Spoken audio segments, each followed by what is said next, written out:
Okay, this is when I started weeding, and it doesn't look too bad yet, but it can get really bad.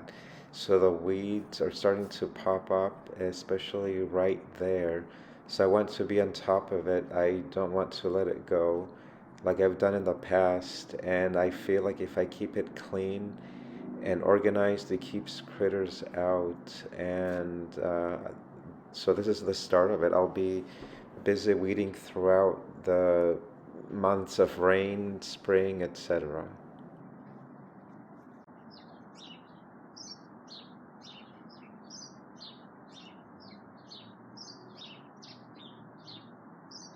Okay, I'm done mowing the lawn and weeding what I can, and here I'm trying to see where to plant one of the black Baccara roses there right next to the angel, kind of around that area to see where the best fit is. Okay, this is the first time I am ever going to prune a rose bush, and what I've seen on some YouTube channels, and I've read some articles online that this is kind of like the best time to prune a rose bush around late winter, early spring. So right now we're still in January, it's kind of still winter because we still have February. You can see a bud there already forming and a flower is about to emerge, but unfortunately have to get rid of it for now.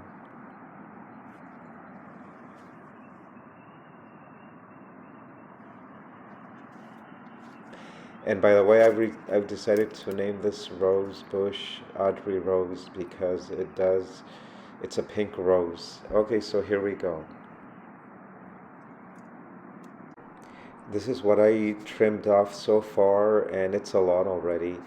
And mind you, I don't have protective clothing. I don't have any gloves, those special gloves that you're supposed to use when you prune roses. And those are my shears there that you saw there on the floor. And this is what the rose bush looks so far. I took off all the leaves. I stripped the leaves from this rose.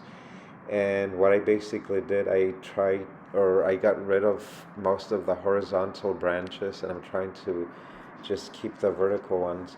And this one here, it looks very dry, so it's pretty much dead. So I'm going to uh, chop that off, and let's see what happens.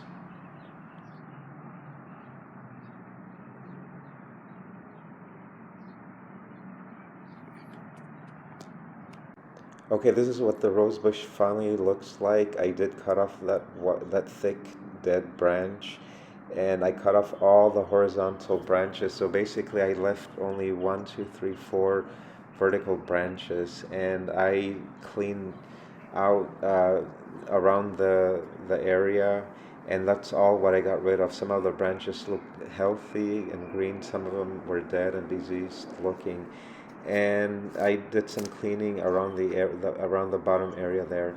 And I am not adding any fertilizers. I'm not adding any extra things. So it's just organic. We'll see how it does. I might add some rice water later on, but this is basically it for this rose bush. I cleaned up around this area too. I got rid of some weeds, and this is the sweet lime tree. Look how big the limes are, or the sweet limes are. This tree is just so alive again. It's thriving. I'm so happy to see it.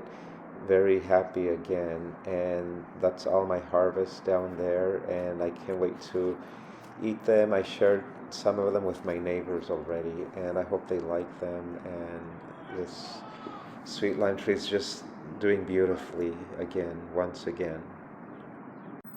This is where I planted one of the black Baccara roses, and the soil has hardened. This is the day after, and I think I may have miscalculated with the measurements because I wanted this black Baccara rose a little bit closer to the angel, but it seems like I was off by a few inches, so I wanted it close enough, but not so close where it would touch it. But we'll see. So I planted it, I guess, right in the middle of the angel and the crepe myrtle tree right there that's still growing. And at least just a little bit closer to the angel, but oh well, we'll see how it does.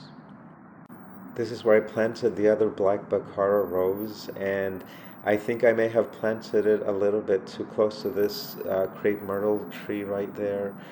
I've been off really with my measurements this whole weekend. I'm not sure what's wrong with me, but we'll see how it does. I hope I don't need to transplant it again, see how close it is to that crepe myrtle, but wish me luck, guys. We'll see how they do.